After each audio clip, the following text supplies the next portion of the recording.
Namaste everyone! Happy Sunday! So for today's vlog, I'm making mekas for breakfast. So the main ingredients of this food, of course, the potatoes. So I'm going to get potato and I'm going to boil it.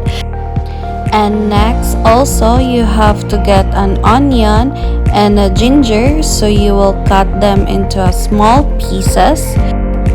And see, I'm about to cry. Dili jud ko ganahan mag-cut og onion kay maghilak-hilak jud ko. And now I am cutting with the ginger. Nya imo ra pud na siyang hiwa-hiwaon og gagmay kaayo para dili ra kaayo ma-obvious sa.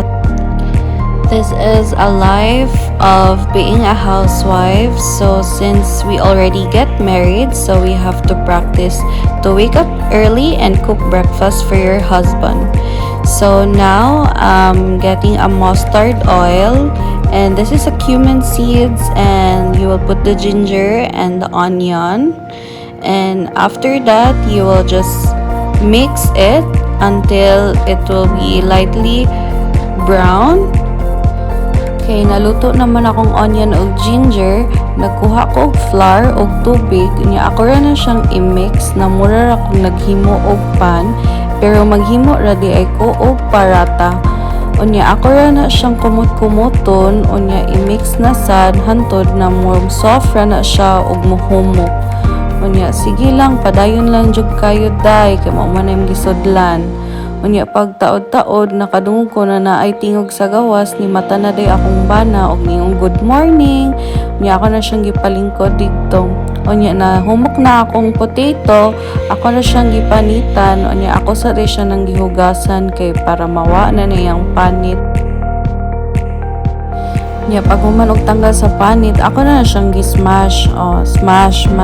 Magsugod na ako dirag butag salt, pepper, chili powder, coriander powder, cumin powder. Unya kato akong giluto na onion o ginger, ako ra na siyang i-mix niya. Magsugod na kog mekos. Ay nakalimot ko og turmeric. Sa mga Indian di ay permi gyud na ay turmeric ilang pagkaon kay mao man na murag magdag color sa ilang pagkaon. Tanan nila pagkaon na gyud ay turmeric mo gyud na imong dili malimtan. Unya kato kong flour, ako na din na siyang gi-circle para ako ibutang ang potato na kato gay akong gi-smash. Mo na siya gitawag og stuff kay ako man na siyang isud sa parata. Nya nahimo na siya circle. Unya maghimo pa kog daghan na mga 6 ka buok since kami ra man duha sa akong bana karon. Kami ra diri na sa balay, so gamay ra akong himuon for breakfast. Unya ako ra na siyang lukuton, mura ra kagahimog siomay niya, mura nang iduot-duot dira hantod na mahurot na nata. Unya balikon na nimo ingana na process imong i-forma og circle, butangan nimo og mashed potato nya lukoto na sad nimo hantod na i-form na nimo siya circle. Unya mao din na ang kaha, pero ang tawag na diri sa India kay tawa. So ingana na siya pagluto, ako na siyang gibutang dira niya akong i-flip niya, ako din na siyang gibutangan og ghee para na ay flavor. Unya imo na pud butangan sa pikas niya, i-flip na pud nimo hantod mo color na siya og brown.